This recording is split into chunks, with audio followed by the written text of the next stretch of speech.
मैं father Rajesh Simon saint Thomas church का पल्ली पुरोहित हूँ, चर्च का इंचार्ज हूँ। और यह सप्ताह हम लोग पुण्य शुक्रवार के रूप में मनाते हैं। पिछले रविवार को हम लोगों ने पाम संडे यानी खजूर रविवार मनाया था।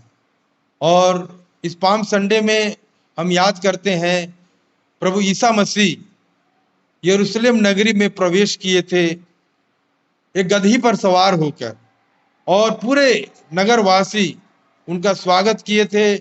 जो खजूर की डालियां को काटकर उनके मार्ग में बिछाए थे, उनका जय जयकार किए थे, अपने चादर मार्ग में उनके स्वागत में बिछाए थे और प्रभु को यह कहते हुए जय जयकार किए थे कि ईश्वर के पुत्र को होसाना, दाऊद के पुत्र जो राजा हैं उनका होसाना, उनका जय जयकार। और इस तरह उन्होंने यरूशलेम नगरी में प्रवेश किया था।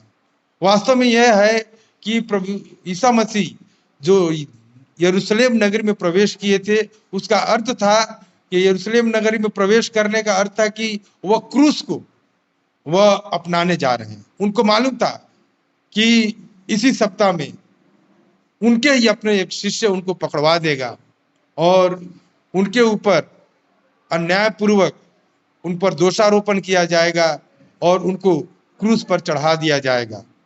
और इसके पहले वह पुण्य बृहस्पतिवार को यानी कि आज का दिन वह अपने शिष्यों के साथ अंतिम भोज करते हैं और अपने शरीर को वह रोटी के रूप में शिष्यों को देते हैं और अपने लहू को बताते हैं कि यह जो उन्होंने जो दाखरस को प्रतीक के रूप में दिया कि यह मेरा रक्त है जो तुम्हारे पापों की क्षमा के लिए बहाया जाएगा।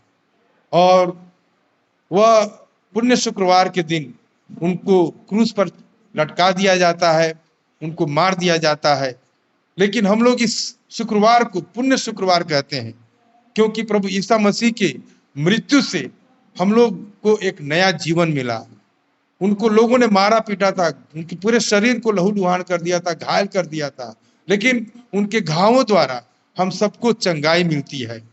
और जब वो क्रूस पर लटक रहे थे तो उनके मृत्यु के बाद एक सैनिक आकर उनके बगल में भाला मारा था जहां से रक्त और जल बह निकला था। तो हम लोग उस रक्त और जल को, रक्त यानी जीवन का प्रतीक है, हम लोग उसी रक्त में एक नया जीवन पाते हैं और उस जल के द्वारा हम लोग पापों की क्षमा पाते हैं। और इसीलिए इस यादगारी में हम लोग पुण्य शुक्रवार को मनाते हैं। और उस प्रभु कहते हैं कि प्रभु यीशु ख्रीस्त ने पहले ही कहा था कि मैं तीसरे दिन जी उठूंगा, और वह रविवार के तड़के सुबह वह मृतकों में से जी उठे थे, पुनर्जीवित हो गए थे। और उन्हीं के उस पुनरुत्थान की यादगारी में हम लोग पास्का पर्व यानी ईस्टर संडे मनाते हैं। और इसलिए आप सबको ईस्टर पर्व की भी हार्दिक शुभकामनाएं।